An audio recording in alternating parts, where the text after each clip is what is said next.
அல்லாஹ் சொன்னானா இல்லையா? உங்களுக்கு வாலிபம் என்பது குவத்தன், ஆற்றல் மிக்கது, சக்தியானது. சக்தி என்று சொன்னால் அல்லாஹ் கூறக்கூடிய சக்தி அந்நிய பெண்களை பார்ப்பதில் உங்களுடைய சக்தி அல்ல, அந்நிய பெண்ணை நம் பக்கம் திருப்புவது அல்ல சக்தி, அந்நிய பெண்ணை நம் பக்கம் கவருவது அல்ல சக்திகள். டூவீலரில் விரைவாக பயணம் செய்து உன்னை விட நான் குறுகிய நேரத்திலே இந்த இலக்கை அடைந்து விட்டேன் என்று சொல்வதல்ல வாலிபத்தினுடைய இலக்குகள்.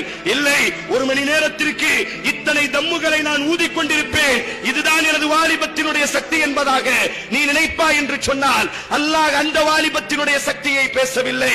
ஒரு மணி நேரத்திலே இத்தனை மதுபாட்டில்களை நான் குடித்து முடித்திருப்பேன் என்பதாக நீ பெருமையாக பேசுவாய் என்று சொன்னால் அல்லாஹ் அந்த வாலிபத்தினுடைய சக்தியை, வாலிபம் ஆற்றலுடையது, வாலிபம் சக்தியானது என்பதாக அல்லாஹ் பேசினானே, அந்த சக்தியை அல்லாஹ் பேசவில்லை. எனது செல்போனை எடுத்துக்கொண்டால் 10க்கும் அதிகமான பெண்களினுடைய நம்பர் இருக்கிறது, நான் நினைத்தால் எந்த பெண்ணையும் என் பக்கம் கவர முடியும் என்பதாக பெருமை பேசுவதல்ல வாலிபத்தினுடைய சக்திகள். இஸ்லாம் உருவாக்கிய வாலிபம், முஹம்மது ஸல்லல்லாஹு அலைஹி வஸல்லம் உருவாக்கிய வாலிபம். 22 வயது நிரப்பமான முஆத் இப்னு ஜபலை ஒரு யூத தேசத்திற்கு, ஒரு கிறிஸ்தவ தேசத்திற்கு ஒரே ஒரு ஈமானிய தோழனை அல்லாஹ்வின் தூதர் அனுப்பி வைக்கிறார். முஆதே, நீ அந்த நாட்டிற்கு பயணம் செய்ய வேண்டும், லா இலாஹ இல்லல்லாஹ் என்ற இந்த ஏகத்துவத்தை நீ பரப்ப வேண்டும்.